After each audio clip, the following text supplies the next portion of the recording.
Here we go again, back for round 3. So, preface for this game. I was told that, well, first of all, SKT T1 Faker. Second of all, I was told that, well, Gary finally gets Olaf, and there's another Gary on his team. There's the tale of two Garys, but according to Gary, his Olaf, at least, has a 90% win rate over Graves. So, as I'm casting this, I'm banking on the 10% happening. No hate, but I tend to curse people when I do this. You know, people are like, "Oh, this is gonna happen for sure," and I mention, "Oh, this will happen for sure," and then it just doesn't happen. So once again, we're back here for round 3. It's a mini BO3, I guess. It's just random teammates for the most part. It's gonna be round 3, and finally our 200 something 264, was it like 250 something games of Olaf finally gets to flex his Olaf muscles. So after 2 games of build up, 2 games of foreplay, we're gonna get to the meat of the action and hop into the loading screen, get this game started. The matchups: Shen against Darius. Darius is on the other team this time. Olaf jungle against Graves. A 1.4 million points Twisted Fate Mastery against the Fizz. The bot lane matchup is Kai'Sa Karma against the Ezreal Alistar. And we're gonna get into this game proper. So right off the bat, Twisted Fate Summoner Spellbook. It's generally a trend of when you're really, really good at the champion, you just pick Spellbook for flexibility. So it's either a really encouraging sign or a really, really bad sign. But I have faith in our boy Faker. He's gonna make his glorious return to the World Finals this year, I'm sure. Probably. I don't know. I mean, it's not like SKT sucks or anything. They're still on top in Korea. It's just now Korea sucks. Sucks being a comparative term. I'm from NA. I shouldn't talk about suck, but Invade coming in early. Fizz gonna get chunked out here by the Undertow. Oh no, his brain is not on correctly. Flash from the Shen and the W long range from the Kai'Sa. That's gonna be first blood over to the Olaf. So the 90% win rate Olaf against Graves gets first blood.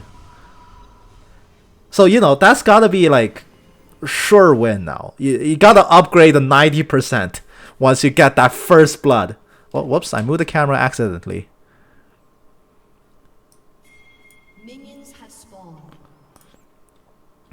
Alright, now is our... Just gonna get into this. With Olaf getting a really early first blood, you can go back for a crystal. I don't actually agree with that purchase. I think you go machete. Because it's more jungle EXP. Or like more jungle clear. But you know, you do you. I think getting another part of the machete actually works pretty well here. You get more lifesteal against monsters, which has gotta be worth something, right?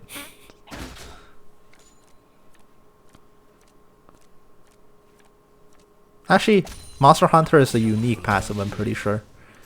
So maybe you do go for the Ruby Crystal. They did change Machete a few times over the years. And I'll admit, my knowledge of Machete is really antiquated. It's like Season 7 version of Machete. I don't think it's true anymore. I don't jungle, it's not my main role. So, Kai'Sa gonna go for some aggressive trades. They're actually taking the Alistar and Ezreal to about half. But Darius top is gonna beat up the Shen quite easily here. It's a pretty easy matchup for the Darius, all things considered. Unless he's really dumb and just walks into a billion taunts, I don't think Shen wins that lane naturally. Fizz cannot I don't think he dodged a red card in time, it still landed.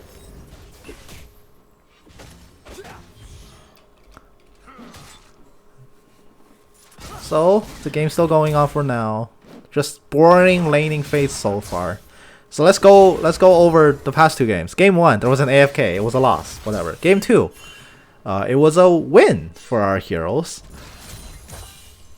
But according to Gary's turn, he claims he carried that game. Which having seen the footage for myself, I greatly disagree with.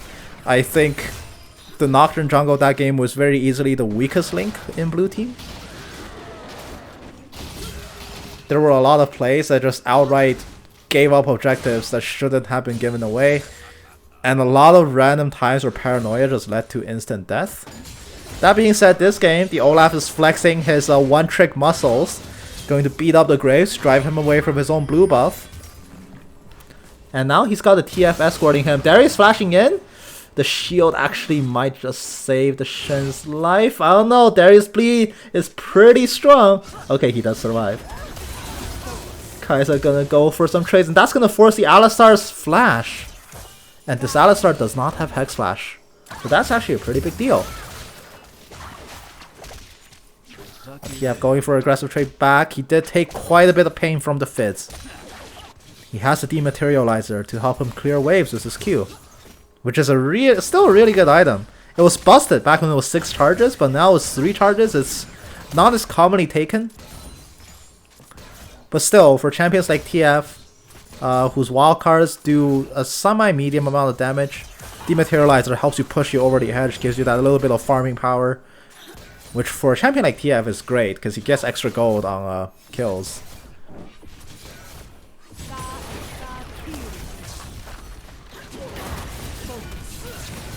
Kai'Sa gonna be knocked up under the turret, lit on fire, so she has to walk away. But the Ezreal, no health, no mana. He might find it difficult to stay in this lane. He doesn't have cookies. Ezreal nowadays doesn't take cookies, I don't think, because he takes the mana flow on the secondary tree, right? Let me click on you, Ezreal. Let me click on you, Ezreal. Yeah, he took mana flow and celerity, so he doesn't have cookies. No sustain in lane. And he's being driven back, so he has to run, and the Kai'Sa follows up and kills him, but the Gary up top gonna be dove by the Darius and the Graves, and he's gonna be killed off here. 2-1 team score. But while the Graves is killing top, the Olaf is farming his own jungle. He's actually so far ahead in CS. That's a crazy amount of lead in terms of camps killed. Actually, it's a pretty significant farming advantage. But the critical thing is, he didn't back yet, so the Graves is carrying a Rest Smite. So at least in the present moment, if they meet, Graves will beat the Olaf. Rest Smite is not to be underestimated. It's one of the strongest debuffs you can inflict in a 1v1 situation.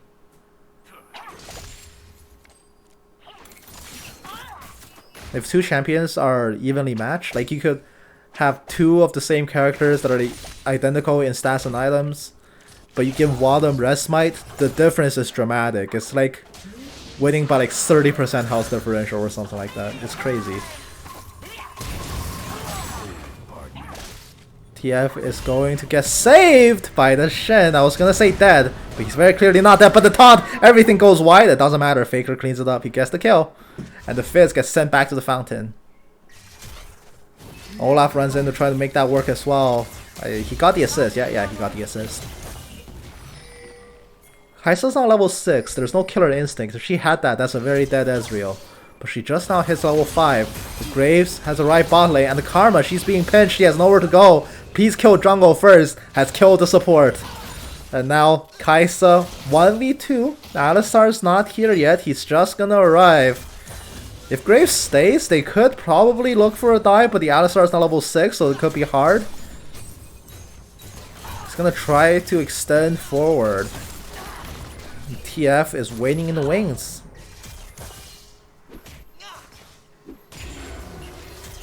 He's not gonna make anything happen here, I don't think. He's only level 6, but he has to deal with a very angry cow that can control him.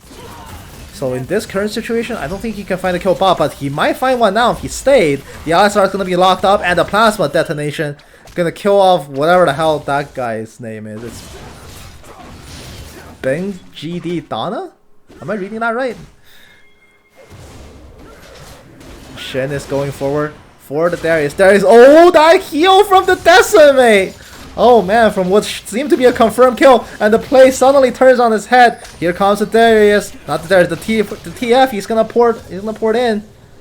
The ignite does land on the Darius. It's not enough to kill, but here comes the taunt under the tower. The Shen gets it, flash forward, smacks the Darius with a glow stick and kills him off. That's not a glow stick. That's like one of those what do you call that? Like the the applaud sticks where you bang them together. I don't actually know what that's called. Focus.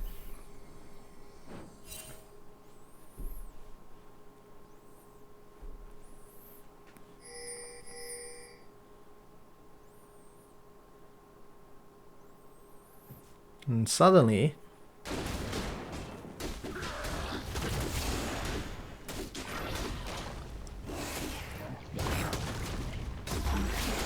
blue team's gonna secure a herald. Gonna take it easy because my voice is actually straining. But for now, there's no explosive action. It's just gonna be a pretty safe farm for all sides. Kai'Sa's crushing in CS this game.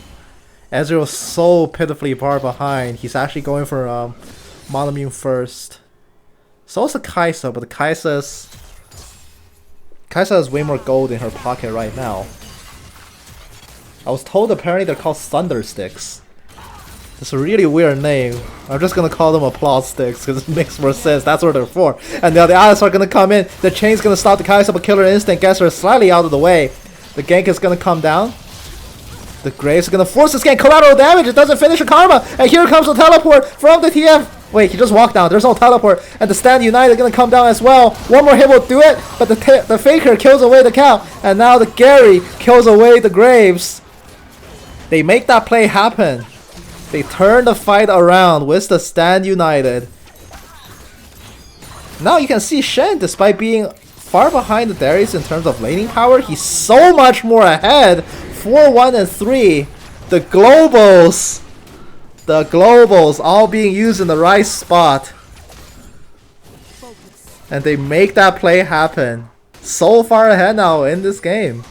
It does seem like so far, hey, you know what? 90% win rate against the Graves on the Olaf. Maybe it's gonna happen.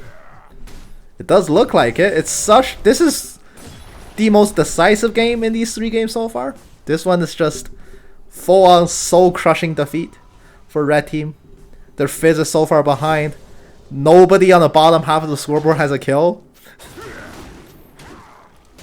Darius has one and Graves has one. Those are from top lane. And the one from Karma. But overall, all of the plays that red team has tried, it's just backfired on them so far this game. And suddenly we're looking at a 6,000 gold lead, which is hilarious for 11 minutes in. This is a dominating lead here for blue team. And I swear if the Olaf takes credit again, that was 100% not him. He was mid, okay? He got a herald, he got a tower. But these plays being turned around, these globals being used were in TF's case literally walking down. Olaf doesn't have a hand here. Really, the one gank he's done didn't even really work until the TF showed up. So there's that to consider.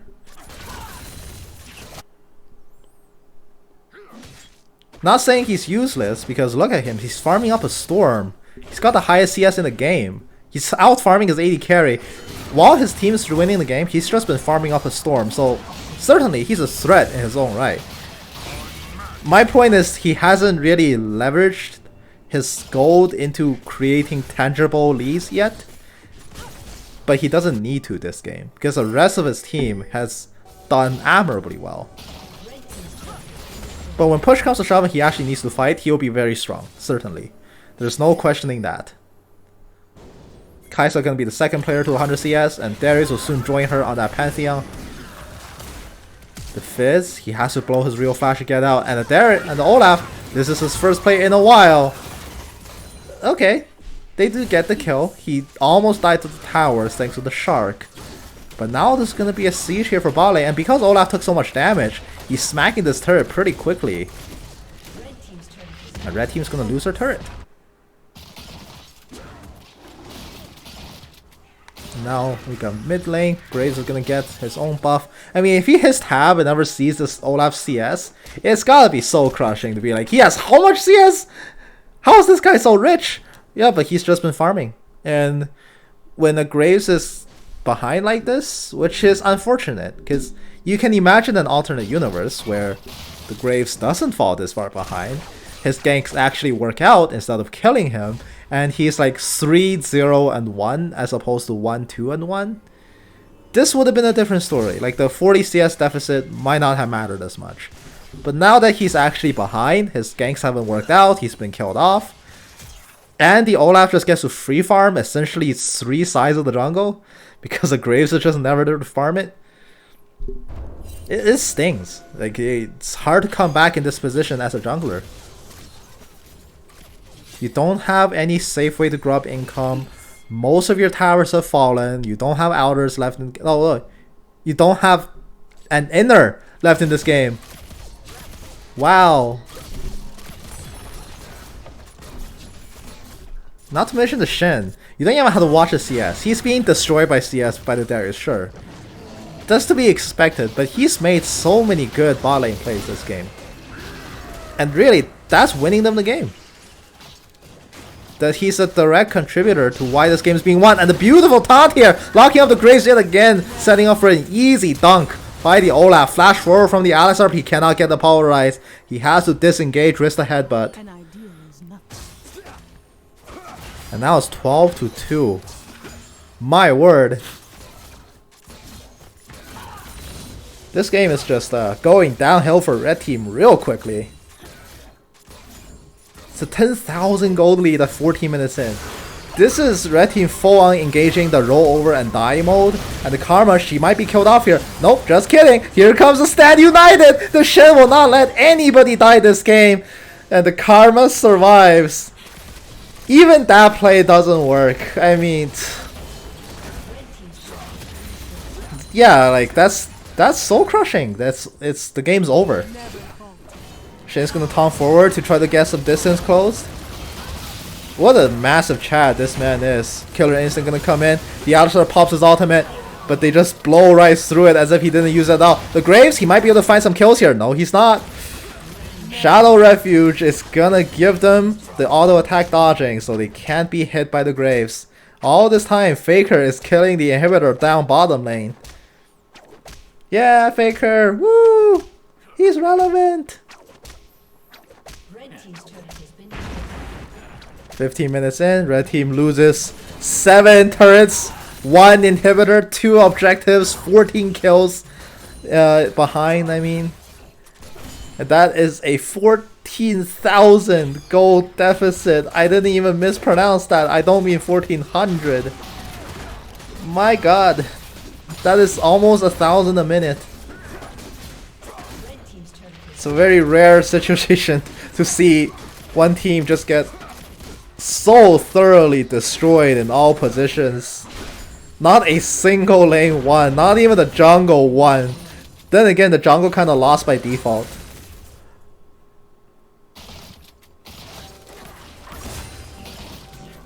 Jungle lost by default just because the Graves inted and the Olaf got to free farm.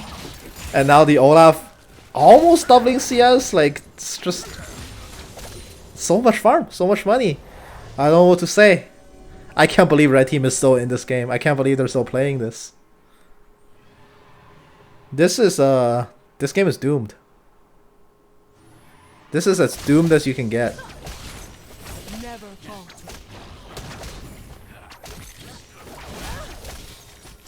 I've seen pro teams surrender for much less. And I think at some point the league rules made it so that pro teams can't surrender or something. I never read into that, but I remember in the early games of League Esports where sometimes pro teams outright surrendered. I guess one of the more famous surrenders is Season 2 World Finals where Azubu Frost surrendered a game against TPA. But yeah, like, I've seen pro teams surrender for much less here, and this is domination at its purest form. Shen, oh, he watches the Ezreal, he's gonna get the taunt, he gets the taunt, and the Ezreal gets immediately evaporated. Notice that the Ezreal's inventory still looks the same, even though I haven't checked in on him for like 10 minutes. He doesn't even have mana Munden, let alone more mana. And Kai'Sa, this is one of those rare cases where Kai'Sa beats an Ezreal to finishing mana just because Ezreal can't buy it. Physically cannot afford it. And now this is going to be a push down the lane, hitting the Nexus towers. Gold card going to land on Graves in his fountain, 19-2. This is an obscene amount of lead. This is 15,000, 16,000. Just got up to 16,000 lead. Still almost 1,000 lead a minute. And the Herald is going to crash into the Nexus, adding insult to injury. That's game 3. Win is a pretty decisive win, all things considered. So, you know, pretty good.